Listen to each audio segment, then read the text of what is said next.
You're wide awake in your kitchen at 2 a.m. and the only thing boiling there is your blood. Even worse, you've been robbed of decent sleep for the past 3 days. Because each time you close your eyes, you see their face, you hear their voice, you replay the moment they looked you in the eye and decided that hurting you was more important to them than whatever kind of relationship you had. Now your chest feels like someone's standing on it. Your hands are shaking. There's this rage burning inside you so hot you can feel it in your teeth. And right next to that rage is something worse. Grief. Because you didn't just lose them. You lost the version of yourself that believed people were good. You lost the part of you that trusted easily. You lost sleep. You lost weight. You lost months of your life obsessing over one question: how could they do this to me? Guess what? You will never get a satisfactory answer to that in a million years, so don't bother searching for any form of closure. It does not exist, and that is why this video was made, so you can climb out of that well you thought they threw you in and get back your power like it never happened. If you're watching this from anywhere in the world right now, United States, Canada, UK, Australia, anywhere, drop the name of your city below. I need to know where this message is meeting you tonight, because what I'm about to walk you through will either save you years of suffering or piss you off so badly you'll click away. Either way, you need to hear it. There are 5 brutal behaviors that will make anyone who hurt you regret everything they did. And you won't have to say a single word. And the strategy in behavior number 4 will forever change how you see revenge. Let us begin. Behavior 1. Stop reacting. When someone hurts you, your body wants to fight back immediately. Your brain screams, defend yourself, attack, make them feel what you feel.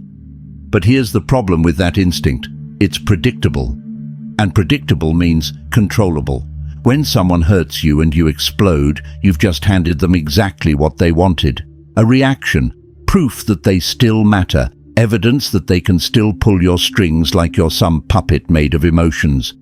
But when you go silent, when you watch them try to provoke you and you don't even blink, when they throw insults, manipulation, guilt trips, and you remain still like stone carved by ancient hands, that's when something shifts.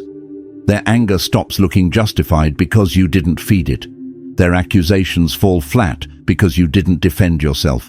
Their drama loses its audience because you refuse to participate. Epictetus used to tell his students something brutal. The person who can hurt you is not the one with power. It's the one you give power to through your reaction. Strip away the reaction and you strip away their control. Think about it. Every manipulator, every toxic person, every individual who ever disrespected you, they all have one thing in common. They need your response. They feed off it. Your anger validates them. Your tears give them significance. Your explanations give them ammunition for the next attack. But your silence? Your silence exposes them. It reveals their behavior for what it truly is: unjustified, irrational, and pathetic. When you master your reaction, you master the entire situation. You become the calm center while they spiral. You become the mirror they're forced to look into, and most people can't handle what they see reflected back. And here's the beautiful irony. You don't have to do anything. You simply need to stop reacting. Stop whining to mutual friends about what they did. Stop talking about it anonymously on social media. Stop giving what they did any more breathing space to torment you. That's step 1 of how you get your power back. Drop this in the comments if you've ever stayed silent when someone expected you to explode. No breathing space for jerks. You'll see why this matters by the end. Behavior 2. Choose distance over confrontation. Distance is a psychological weapon, not because it's aggressive, but because it reveals truths that words could never expose. You start replying slower. You stop showing up to places where they are. You give more time back to yourself. You stop volunteering your energy.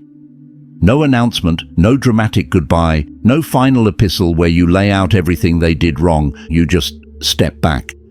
And that distance confuses them. Why aren't you saying anything? Why aren't you reacting? What changed? The painful part?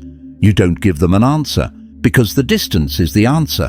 When someone hurts you and you confront them, they get to defend themselves. They get to twist the narrative. They get to make you the villain in their version of the story.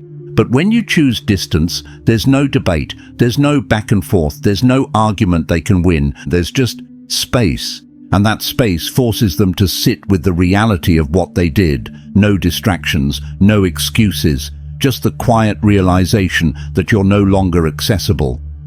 Marcus Aurelius would often remind himself, "You have power over your mind, not outside events."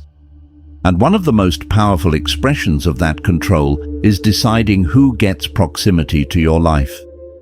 Toxic people, manipulators, those who disrespected you, they're used to people fighting for the relationship. They expect you to chase them, to fix things, to beg for reconciliation. But when you don't, when you just create distance and let them feel the consequences of their actions, that's when they realize you were never replaceable. They thought you'd always be there. They thought your patience was infinite. They thought your love, your loyalty, your effort was something they could take for granted. And then one day, you're just light years away. Not angry, not bitter, just distant. And distance reveals what words hide. It exposes what conversations can easily disguise. The quieter you become, the more they feel the loss. The farther you go, the more they feel the emptiness. And that is when regret begins to take shape. If you are ready to walk away from someone without explaining why, comment, "I choose distance." The next behavior will show you what makes your calmness more devastating than any confrontation ever could be. Behavior 3. Remain kind while they misbehave. This one's going to make you uncomfortable, because everything in you wants to strike back. Everything in you wants to hurt them the way they hurt you. Everything in you wants to prove that you're not weak, that you're not a doormat, that you can fight just as dirty as they can. But here's what most people don't understand. Staying kind when they expect chaos is the most psychologically devastating move you can make. Not because kindness is weakness, but because kindness is freedom. Let me be clear, I'm not talking about being a pushover. I'm not talking about smiling while they disrespect you. I'm not talking about pretending everything's fine when it's not. I'm talking about refusing to lower yourself to their level, even when they're begging you to. Most people do hurtful things for attention. They are so bankrupt of a healthy self-esteem, and the only way to feel important is by misbehaving, going rouge, or lashing out. After it is done, they wait for you to shatter, to scream, to curse them out, to give them the dramatic explosion they can point to later and say, "See? They're unstable. They're the problem. I was right about them." But you don't give them that. You stay calm. You speak less. You speak clearly. You don't attack. You don't stab them with harsher wounds. You simply say your part, if you say anything at all, and step back. And in that moment, something powerful happens. Your calm becomes a mirror reflecting their instability. When two people are screaming, throwing accusations, tearing each other apart, it's hard to tell who the villain is. The chaos obscures the truth. But when one person loses control and the other stands grounded, steady, composed, everyone can see exactly who dropped their dignity. Toxic people hate this kind of silence, because it says, "I'm not coming down to that level with you. If you want chaos, you'll have to play alone." The Stoics never retaliated from a lower place. They believed dignity is a weapon, and anyone who lowers themselves to win has already lost. Your disciplined kindness isn't a free pass for them. It's a final reminder, I am still myself.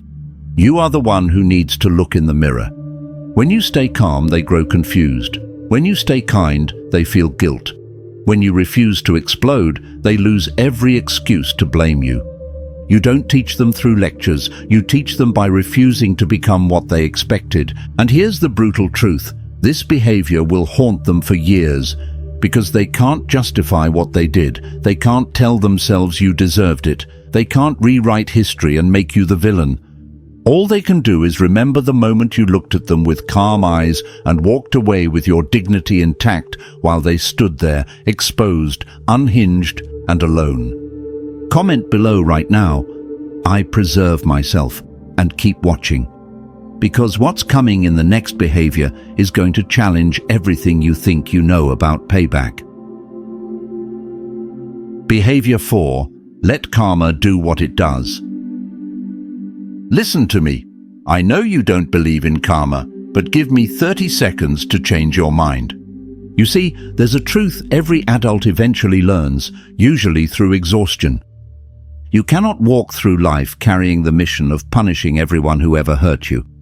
You can spend months, years even, trying to teach them a lesson, talking badly about them, exposing them, proving your point, plotting revenge.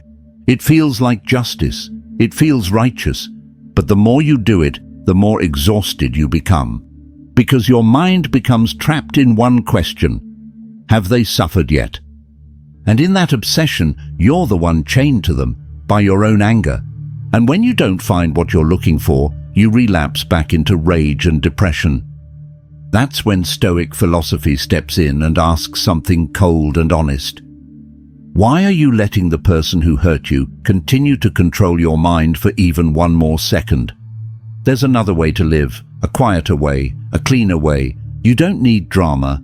You don't need an audience. You don't need the world to agree that you were right and they were wrong. You simply pull your energy back. You stop replaying their story in your head every night. You stop fantasizing about the perfect comeback. No, you let things be. And this is where karma steps in. But you don't believe in karma because you don't know how karma works. You see, karma does not work by running them over with a bus or crippling them with stage 4 cancer in their prime. Neither does it work by forcing them to experience sevenfold what they did to you. Those are just dark imaginations of desperate people who wished they could get vindictive at all cost. Karma works by doing absolutely nothing but watch the person who started the fire get consumed by it, because evil was designed to consume even those who wield it. That's what makes it evil. You see, the only thing more deadly than any sophisticated revenge plan you've cooked up is guilt. That lady who betrayed you and cheated on you, she knows exactly what she did, and she will carry the guilt all the days of her life. You won't just be there to see it. Guilt is a very interesting phenomenon. Nobody sees it. It doesn't come in the form of a lawsuit or an expensive medical bill or an abusive relationship. It comes in the middle of the night when everyone's asleep, when all the dust settles, when they think they've gotten everything they wanted out of life. Which means when guilt comes, they suffer alone, because nobody can help anyone fight something already hidden. This is how you let them face the consequences of the choices they made. Manipulative, selfish, destructive people always fall on the blades they sharpened for others. They destroy trust, and eventually they live in fear because they can't trust anyone. They take advantage of people, and eventually no one wants to stick around them. They deceive, and they end up living in a world where nothing feels real. You don't need to be their judge. Life already has a justice system far sharper than any threat you could ever make. The Stoics weren't naive enough to believe that everyone eventually becomes good, but they were wise enough to understand this. No one escapes the consequences of who they are. You stay silent, you walk away, you rebuild your life.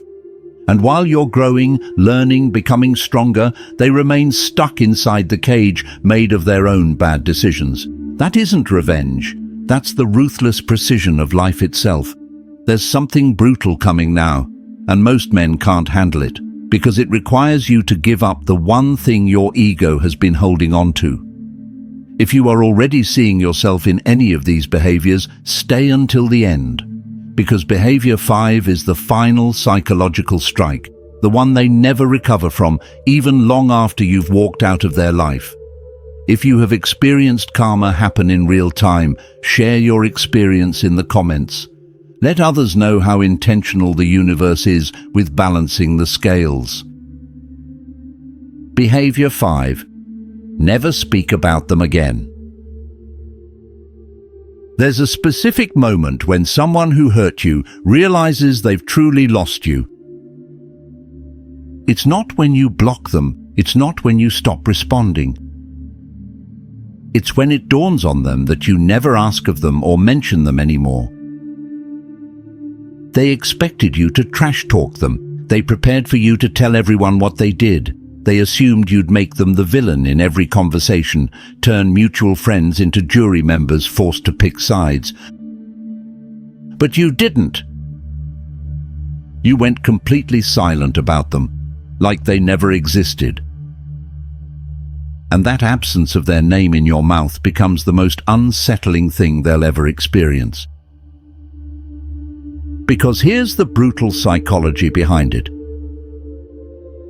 Toxic people need to know they still matter. Even if you hate them, as long as you're talking about them, they still occupy space in your world. They'll still feel relevant, significant enough to warrant your energy.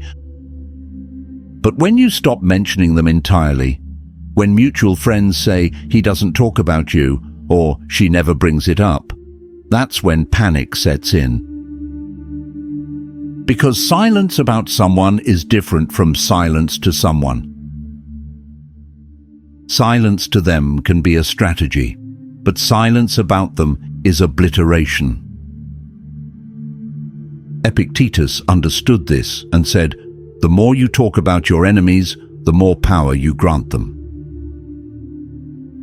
Every conversation where their name appears is another brick in the prison you're building around your own mind. Every rant about what they did is another hour stolen from your peace. But when you refuse to speak about them, when you decide they don't deserve even the breath it would take to explain what happened, you do something far more powerful than confrontation. You delete them from your narrative. Not out of bitterness, not because you're pretending it didn't hurt, but because you've decided that your story moving forward doesn't need them in it. They were a chapter, a painful one, but you're not going to spend the rest of the book referencing that chapter. You just keep writing without them. And when they hear that you genuinely never talk about them, that you processed what happened privately and moved forward without needing an audience, that's when the deepest regret hits. Because they realize you didn't just stop caring about them. You stopped needing anyone else to validate your experience with them. You healed quietly. You moved forward privately. You reclaimed your life without broadcasting the journey. And that silent strength becomes a legacy they'll never escape. If you've decided right now that you're done giving them space in your conversations, comment, "They're erased," because this is the moment you take back control of your own story. There you have it, 5 behaviors that will deliver you out of untold, needless emotional pain. Now you know. Not everyone who hurts you deserves punishment. Not everyone who leaves deserves to be chased. Not everyone who misunderstands you deserves an explanation. Life isn't about being accepted. It's about living in alignment with who you really are. So ask yourself, are you lowering yourself to match the person who disrespected you? Are you sacrificing your dignity to earn someone's approval? Are you abandoning yourself just to keep people who already abandoned you long ago? If your answer is no, then you are walking the same path the strongest people in history once walked. Your silence is not an ending, it's a beginning. The beginning of a life where your energy belongs only to what is worthy. And if you had to learn this lesson through pain, drop one word in the comments. Reclaimed. To mark the moment you took back the throne of your own mind. If this video hit you where it needed to, don't just watch and leave. You know so many people need to see this and be delivered. So smash that like button, subscribe and turn on notifications if you haven't already, because we're building something crucial here, a space where men learn to stand firm, think clearly, and move forward without apology. Before you leave, pick any one of the 2 videos that pops up on your screen. One of them holds the secret on how you toughen yourself up against future manipulators. See you in the next one.